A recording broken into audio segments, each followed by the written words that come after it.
If you're looking for a way to make a real tangible difference in your community, check out Impact 100 chapters in your city. It's a network of women who come together, pool their resources, and fund powerful local change, often awarding grants of $100,000 or more to nonprofits right where you live. There are chapters all over the country, so chances are there's one near you. Find it, join it, and be part of something that actually moves the needle. There's a man sitting in a hospital room, calmly explaining something that should be impossible. He says his brain is gone. Not damaged, not sick. Gone. He tells doctors he can't feel anything anymore, that parts of his body have stopped existing, that there's no point in eating because he's already dead. And the strangest part?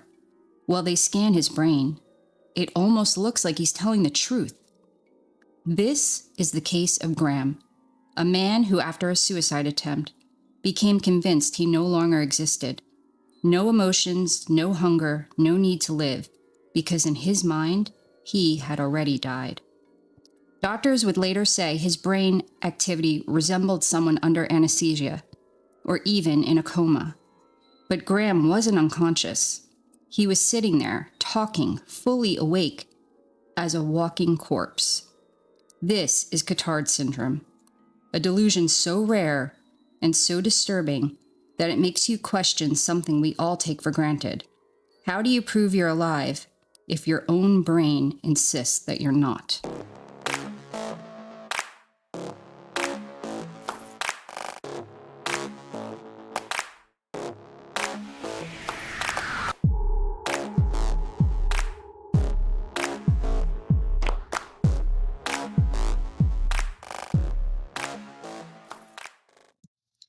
Hello, strangers. I'm Dr. Amy Busing. And I'm Viking Cat Lady. Welcome to our second episode of Strange Mind, where we explore the strange mind.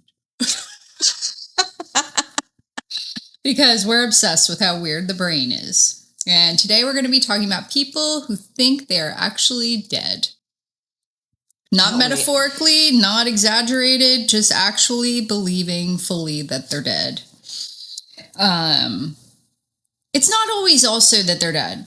They believe they don't have organs or their blood has dried up.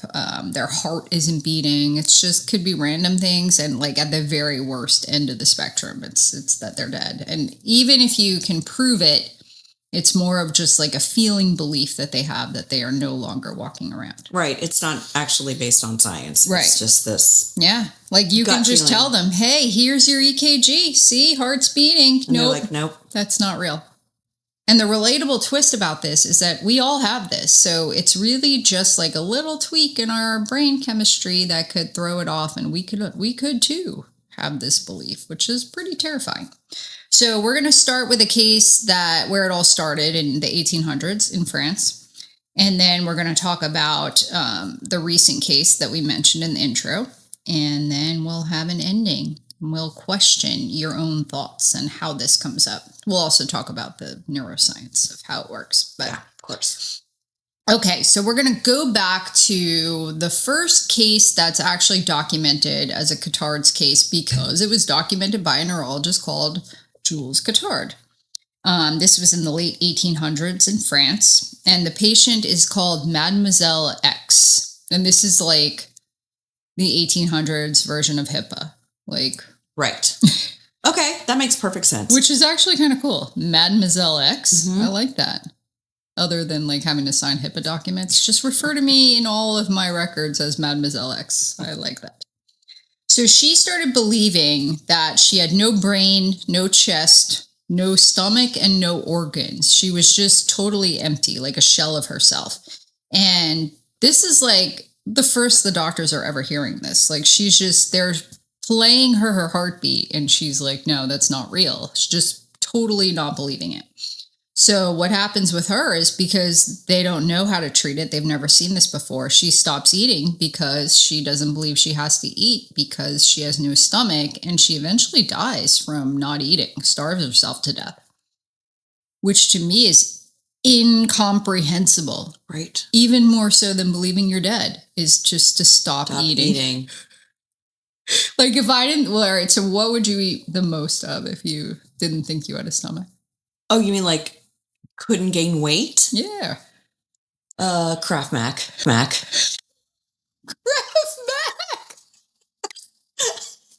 I'm dead fucking serious. You're a cheap date. As Joe Rigoli, our last meal on death row. Kraft fucking Mac. Oh my God. I'm trying to think what mine would be. There's 6 boxes upstairs right now. There'd be chocolate mousse in there, but it's not like you can eat that every meal. No. But I'm just saying, for me, it would be like, shit, I'm dead. I can eat whatever the fuck I want. Right. Like, not the opposite. Right. Because that is so depressing. Right. And you're just missing that would be the silver lining to that mental illness is I have no stomach. I can eat whatever I want. Yeah. That would probably be one of the first things. Or also, I don't have to pay bills. Oh, that's a good one. You know, like, well, guys, I'm dead. I don't know. That's a really quick wake-up call. Because it's like, are you dead? Because here's your power's off. No more water. Right. Well, I guess they're not bathing. But they go on to say that they don't bathe. Like, one of these cases... You're still going to have a bill. One of these cases, the patient thought they were, like, is it soluble? Like, they thought they had no body. They were just, like, walking like a frame. And they wouldn't bathe because they were terrified that they would dissolve in the water. Yeah. And I read, okay, well, let's go. We'll come back to that. Okay. So another weird thing about it was she also thought she was immortal. Like, she thought she couldn't die, which is pretty terrifying. Because, like, if you believe you'll just always be stuck here, like you're dead living your life. Oh, I got nobody else is realizing you're dead. Then you're just like, I'll never die. I'm stuck in this endless loop. So I guess, like, the key part to take away from this is, like, there's this underlying feeling belief that is really what you're going to hold on to more so than logic. And I think we all know that. You know what I mean? Because it could be like, I know eating Kraft mac and cheese is bad, but the underlying belief is I still want to eat it. And so I don't care. So I will eat it. Yes. So that's where that goes. Okay, so let's talk about the neuroscience. So all these parts have to kind of line up. There's one part that tracks your body and your brain, and then there's this limbic system, amygdala, that adds the emotion to it. And then these systems together create this identity of, like, who you are, right? So that's what creates you feeling normal. So in a lot of these cases, what happens first is this very severe emotional flattening where you kind of go offline with your body, with your emotions, and you feel like you're not having an emotional connection to yourself. So it's kind of like dissociation, right, in a way. And then you start eventually having this disconnection where you're, like, kind of watching your life. You're not really engaged in it. And then, so when you start having this feeling, your brain, as we all know, is always trying to make sense of things and create a story for something. So if you see something happening, it doesn't make sense, we create a story for it, whether it's accurate or not. So when people get to the point where there's no emotional connection to their own body, the next logical thing is, well, I must be dead. I must be walking around dead. It's like basically all these things have to line up perfectly. And in everyday life, they do. And we take all these functions for granted, you know? Oh, absolutely. Yeah. And this is very rare. Cotard's is very rare. Like, so, what's very rare? It's less than 1% of, like, all psychiatric cases. Oh, wow. Yeah. Okay. Really rare. So is it like the worst one? I mean, I guess it's not the worst one, but it's subjective, I guess. Well, we're going to talk about Capgras syndrome, which is in another episode, which is similar, where you believe that the people around you aren't real. Okay, so we'll talk about Graham. This is the case that I referred to in the intro. And he's more modern. And by modern, I believe the 1990s. So Graham is his name, and that's so much less cool than Mademoiselle X. Graham. Okay. So he had severe depression, as we said. I actually went as far as to look up what appliance he brought into the bath. It was a toaster. And somehow he survived this, but he went into a coma. And when he woke up, he said he was dead. like that he had actually died in the bath and this was just his body. So it wasn't like, it was a progression from feeling like I'm off, my organs are missing, something's wrong, something's not right, to suddenly, like, not suddenly, but after he went into the tub like that, he came out and thought he was dead. And the weird thing about it is everything else is seemingly, besides the depression piece, he's also just logical. So it's like he's very normal. He's able to carry on a conversation, but he's still, and I actually looked this up too. People can have this kind of spectrum of Cotards where it's like you might believe that your blood is dried up, but you can still like go to work. Like you can still function and have a mild case of Cotards. That's horrific. Yeah.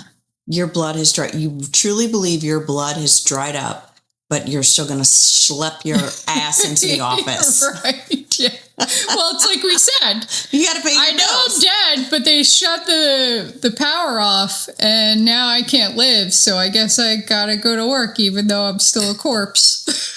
God, that's even more depressing. Well, if you think about Mademoiselle X, like she thinks she's immortal. So she's stuck here. So you want to have your power on. So you got to work. Even though you're a corpse, and what's the point of life? But also, I want to watch Netflix. Because if I'm stuck here forever. Right. And I got to keep my wine fridge. Yeah. Going. I got to have power. Okay, so he did the exact same thing. He stopped eating. Bizarre. Stopped, keeping up with hygiene, and he withdrew from life. And then the crazy part was he started going to cemeteries and hanging out there because that's where he felt like he belonged. But if you stop eating, how long does that give you? Like, right. What's your shelf life at this point? I don't know. Well, in the case of Graham, he had family members around him. So I guess they're probably giving him some sort of like, ensure, like, just please have this, right? So it wasn't as Mademoiselle X back in the day where she starved herself to death. He had, I think his brothers were around him, like keeping up with him. But from what I understand, this whole thing, from the time he started having these initial thoughts to the time that doctors really got involved was 9 years. So he lived with this for 9 years. And I think it was because his family members were basically taking care of him. Right. Yeesh. So finally the doctors get involved, and this is why this case of Graham is so interesting, is because they were the first time that they actually did a PET scan on his brain to see, like, to check his brain activity. And what they found was astounding.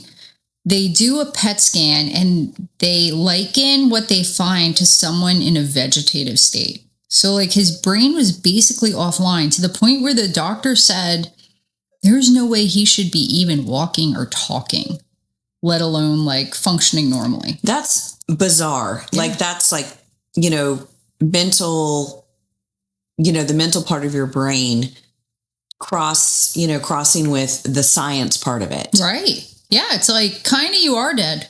Yeah. Kind of you're right. But also you're still walking around. So that's where it's just really interesting. But that's obviously what makes him feel that way if all those parts of his brain are offline.